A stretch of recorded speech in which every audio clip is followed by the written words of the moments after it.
14 मई 2025 को गुरु ग्रह मिथुन राशि में गोचर करेंगे और इसके बाद मात्र 6 महीनों में ही वे कर्क राशि में प्रवेश कर जाएंगे।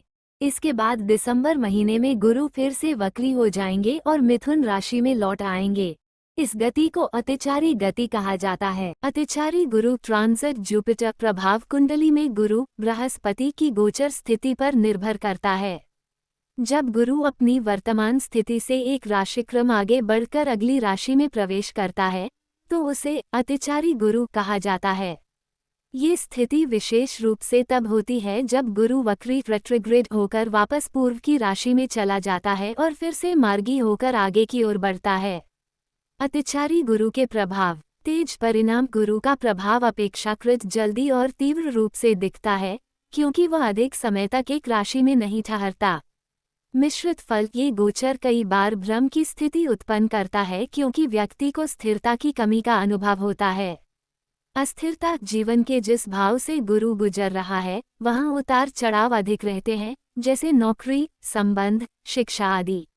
आध्यात्मिक उन्नति अगर गुरु शुभ स्थिति में है तो ये समय आत्मिक विकास, साधना और ज्ञान प्राप्ति के लिए अनुकूल हो सकता है।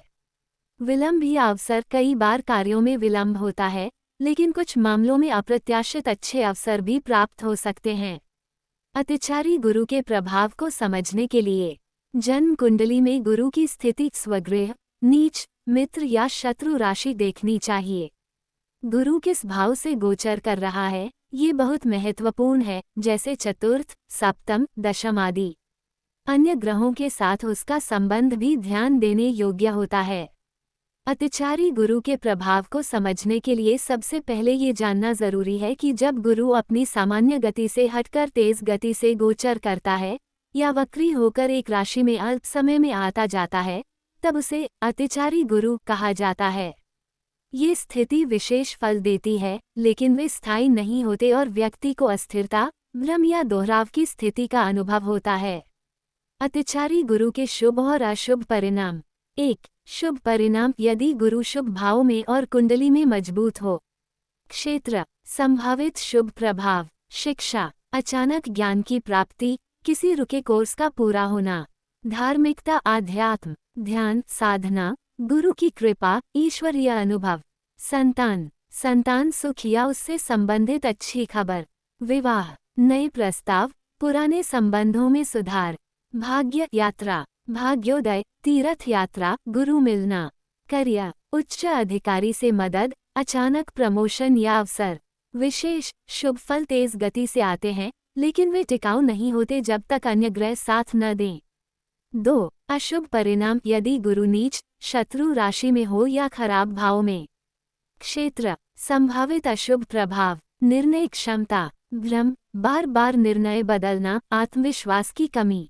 स्वास्थ्य मोटापा, डायबिटीज, जठर रोग, लीवर से संबंधित समस्याएं।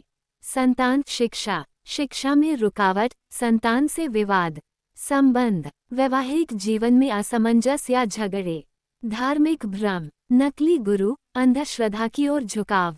वित्तीय अस्थिरता, गलत निवेश, खर्च बढ़ना। विशेष अशुभ फल भी अचानक आते हैं और कई बार व्यक्ति को मानसिक रूप से अस्थिर कर देते हैं। कैसे पहचानें कि फल शुभ हैं या अशुभ?